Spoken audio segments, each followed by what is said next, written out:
Queridos irmãos, bom dia! E é com muita alegria que nos encontramos hoje, dia 16 de novembro, quarta-feira, e a igreja celebra Santa Margarida da Escócia e Santa Gertrudes. A nossa regra de vida, o artigo 363. A evangelização missionária, primeiro serviço da comunidade. Tal como nos pedem os dois mandamentos de Jesus ao amor, os dois serviços essenciais dos nossos dias são o serviço a Deus, principalmente a partir da celebração comum, e o serviço aos irmãos, principalmente a partir da nossa vida doada. Toda a nossa vida é situada entre a contemplação e a missão. São os dois critérios que fundam o discernimento das novas vocações à comunidade. Toda a nossa vida consagrada é apostólica. Nosso trabalho, nosso tempo pessoal, nossas atividades, lazeres, férias e tempos livres, nada está fora do nosso caminho de discípulo. Mas o que me anima mais a proclamar a urgência da evangelização missionária é que ela constitui o primeiro serviço que a Igreja pode prestar ao homem e à humanidade inteira. No mundo de hoje, que apesar de conhecer realizações maravilhosas, parece ter perdido o sentido último das coisas e da sua própria existência.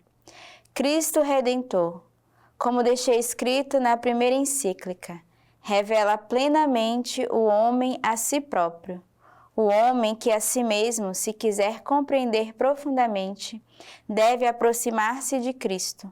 A redenção operada na cruz restituiu definitivamente ao homem sua dignidade e o sentido da sua existência no mundo. A nossa regra de vida hoje vai nos dar essas duas missões do nosso carisma. A primeira que é o serviço a Deus, como principal, fazendo parte dessa celebração comum, e a segunda é o serviço aos irmãos. Então somos convidados a esses dois movimentos, como sementes do verbo servir a Deus e servir aos irmãos. E lembrando que a nossa missão, a nossa vida, ela é apostólica, ela é missionária. Em tudo que fazemos, devemos fazer como discípulos missionários. Desde as missões que somos enviados, aos nossos lazer, às nossas férias, a nossa vida em comunidade, devemos ser discípulos missionários, apóstolos da missão. A leitura de hoje do livro do Apocalipse. Depois disso, tive uma visão. Havia uma porta aberta no céu, e a primeira voz que ouvira falar-me como trombeta disse: sobe até aqui para que eu te mostre as coisas que devem acontecer depois destas. Fui imediatamente movido pelo Espírito, e eis que havia um trono no céu, e no trono alguém sentado. O que estava sentado tinha o aspecto de uma pedra de jaspe e cornalina, e um arco-íris envolvido, o trono com reflexo de esmeralda. Ao redor desse trono estavam dispostos 24 tronos, e neles assentavam-se 24 anciões, vestidos de branco e com coroas de ouro sobre a cabeça. Do trono saíam relâmpagos, vozes e trovões, e diante do trono ardiam 7 lâmpadas de fogo. São os 7 Espíritos de Deus. À frente do trono havia como que um mar vítreo, semelhante ao cristal.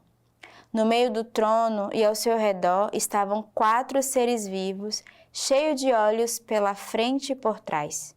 O primeiro ser vivo é semelhante a um leão. O segundo ser vivo a um touro. O terceiro tem a face como de um homem. O quarto ser vivo é semelhante a uma águia em voo. Os 4 seres vivos têm cada um 6 asas e são cheios de olhos ao redor e por dentro. E dia e noite sem parar proclamam: Santo, Santo, Santo, Senhor Deus Todo-Poderoso, aquele que era, aquele que é e aquele que vem. E a cada vez que os seres vivos dão glória, honra e ação de graças, àquele que está sentado no trono e que vive pelos séculos dos séculos, os 24 anciãos se prostram diante daquele que está sentado no trono para adorarem aquele que vive pelos séculos dos séculos, depondo suas coroas diante do trono e proclamando: Digno és tu, Senhor e Deus nosso, de receber a glória, a honra e o poder, pois tu criastes todas as coisas, por tua vontade, nelas não existem e foram criadas. É bonito essa leitura do Apocalipse hoje, porque ele vai nos dar exatamente os símbolos dos nossos 4 evangelistas. Ele começa dizendo que o primeiro ser vivo é semelhante a um leão. E leão representa o evangelista Marcos. Esse evangelista Marcos que é representado porque no livro começa o livro de São Marcos com a pregação de São João Batista no deserto. Então ele faz analogia ao ruído do animal, como essa pregação impotente de João Batista que clama no deserto.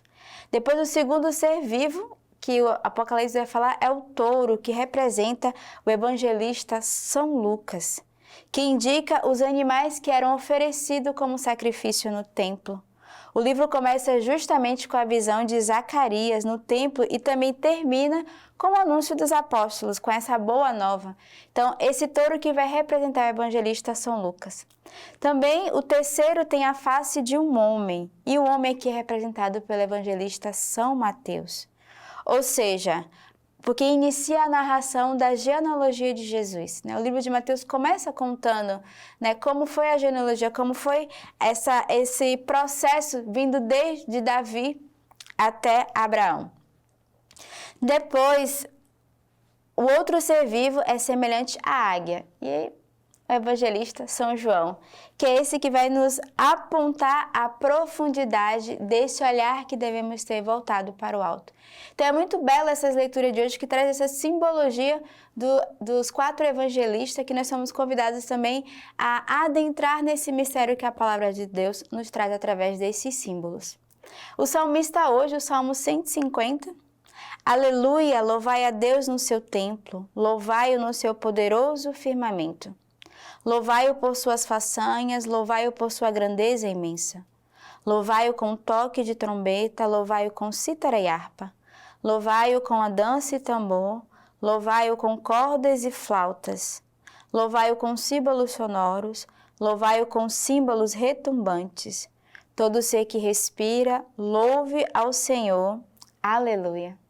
O salmista de hoje vai convidar a toda a criação, a todo ser louvar o Senhor. Ele vai dizer que todo que vive e respira, louve ao Senhor. Então você que vive e que respira é convidado hoje a entrar nesse movimento de louvor, de gratidão e ação de graças. E ele começa dizendo que toda a criação louva, Todo o templo, todo o firmamento, todo o ser, tudo louva a Deus.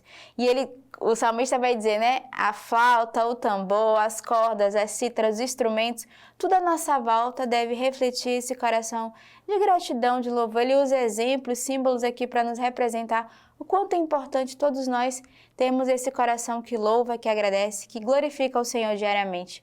Um povo que murmura é um povo que fica parado. Então, se nós queremos correr, devemos ser homens e mulheres de louvor e de oração. O evangelho de hoje, o evangelho de São Lucas, capítulo 19.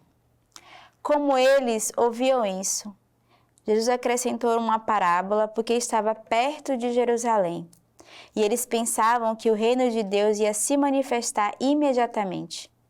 Disse então: um homem de nobre origem partiu para uma região longínqua, a fim de ser investido na realeza e voltar. Chamando 10 de seus servos, deu-lhes 10 minas e disse-lhe: fazei-as render até que eu volte. Ora, seus cidadãos o odiavam e enviaram atrás dele uma embaixada para dizer: não queremos que este reine sobre nós. Quando ele regressou, após ter recebido a realeza, mandou chamar aqueles servos, aos quais havia confiado dinheiro, para saber o que cada um tinha feito render. Apresentou-se-lhe o primeiro e disse: Senhor, tua mina rendeu 10 minas. Muito bem, servo bom, disse ele. Uma vez que te mostrastes fiel no pouco, recebe autoridade sobre 10 cidades. Veio o segundo e disse: Senhor, tua mina produziu 5 minas. Também a este ele disse: Tu também fica à frente de 5 cidades.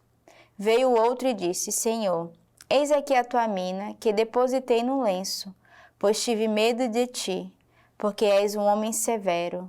Tomas o que não depositastes e colhes o que não semeaste. Então ele disse: servo mau, eu te julgo pela tua própria boca. Sabias que eu sou um homem severo, que tomo o que não depositei e colho o que não semeei? Por que então não confiastes o meu dinheiro ao banco? À minha volta eu teria recuperado com juros. E disse aos que lá estavam: tirai-lhe a mina e dai ao que tem 10 minas. Responderam-lhe: Senhor, ele já tem 10 minas. Digo-vos, a quem tem será dado, mas aquele que não tem será tirado até mesmo o que tem. Quanto a esses meus inimigos, que não queriam que eu reinasse sobre eles, trazei-os aqui e trucidai-os em minha presença. E dizendo tais coisas, Jesus caminhava à frente, subindo para Jerusalém. Que forte esse evangelho de hoje! O Senhor traz essa parábola para nos fazer refletir o que nós fazemos com os dons e os talentos que o Senhor nos dá. Podemos viver de forma gananciosa, né? Centrada em nós mesmos e não fazermos frutificar, mas somos também chamados a sermos pobres e ricos, dando ao Senhor o fruto daquilo que Ele nos oferece. E é um evangelho um pouco, a gente pode dizer assim, rude, na forma que o servo vai tratar, né? O patrão vai tratar os seus servos, mas é para mostrar que nós devemos fazer frutificar o dom que o Senhor nos dá. Não devemos enterrá-lo por medo do Senhor nos tirar, muito pelo contrário. Quanto mais o Senhor nos dá e nós podemos tornar fecundo, mais o Senhor nos abençoa. Então, você é convidado hoje a fazer multiplicar, a frutificar o dom, as graças, os frutos, o tesouro da nossa vida que o Senhor nos dá diariamente a cada um de nós para produzirmos frutos para a igreja, para a missão, para a nossa casa, para a nossa família. Os santos de hoje, Santa Margarida da Escócia. Margarida nasceu na Hungria no ano de 1046. Vivendo na Escócia, em 1070, Margarida casou-se com o rei Malco, tornando-se rainha da Escócia. Dessa união tiveram 8 filhos, 6 príncipes e 2 princesas. Uma delas chamada Edith, que veio posteriormente a ser rainha da Inglaterra e ficou conhecida com o nome de Santa Matilde, com as quais buscava a graça de construir uma verdadeira igreja doméstica. Como rainha da Escócia, procurou cooperar com o rei, tanto no seu aperfeiçoamento humano, pois de rude passou a doce, quanto na administração do reino, porque baniu toda a futilidade e aproximou os bens reais das necessidades dos pobres. Conta-se que a própria Santa Margarida alimentava e servia diariamente mais de 100 pobres, a ponto de lavar os pés e beijar as chagas daqueles que eram vistos e tratados por ela como irmãos. E a igreja hoje também celebra Santa Gertrudes. Santa Gertrude nasceu em 6 de janeiro de 1256 na Alemanha. Aos 5 anos, foi enviada para estudar no mosteiro beneditino, onde sua irmã, Santa Matilde, foi abadesa e sua professora. Com o tempo, tomou o hábito e se tornou amiga de Santa Matilde, que também tinha uma devoção especial ao coração de Jesus. Muitos séculos antes de Cristo, aparecer a Santa Margarida Maria de Alacoque, Santa Gertrude teve experiência mística do Sagrado Coração de Jesus. Em sua vida cotidiana, a santa praticava a comunhão frequente e tinha muita devoção a São José. Conta-se que, em 2 visões diferentes, reclinou a cabeça sobre o peito de Jesus e ouviu as batidas do seu coração. Em uma ocasião, a santa perguntou ao apóstolo São João, que recostou sua cabeça junto ao coração do Senhor na última ceia. Por que ele não tinha escrito nada sobre o coração de Jesus? O evangelista lhe explicou que a revelação do Sagrado Coração de Jesus estava reservada para tempos posteriores, quando o mundo, na frieza, necessitava ser reavivado no amor. Então, essas 2 santas hoje que nos traz esse amor, uma pelos pobres, a outra pelo amor ao Sagrado Coração de Jesus. Peçamos a intercessão dela nesse dia Graças de cuidarmos dos pobres que são os irmãos que estão ao nosso lado, ou os pobres que se apresentam a nós, pobres em espírito, pobres de vida material, mas também a confiança e o amor ao coração de Jesus, onde podemos reclinar a nossa cabeça diariamente. E eu convido você a meditar nesse dia as leituras patrísticas dessas santas que a Igreja nos oferece hoje. Tenha um bom dia e que Deus vos abençoe.